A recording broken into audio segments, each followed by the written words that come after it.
विद्युत short circuit घरे निया लगी 2टी बाइक धान और आसबाबपत्र जलीपोड़ी नष्ट हो जाइछि।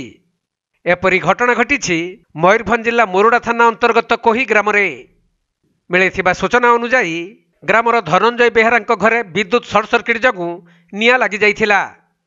फल घर निकट में 2टी बाइक क्विंटाल क्विंटाल धान और आसबाबपत्र जलीपोड़ी नष्ट हो जाइछि। तेबे ग्रामवासी माने निया को आयत्त करिबारे सक्षम होइथिबा बेले अग्निकांड रे किंतु व्यापक क्षयक्षति होइछि।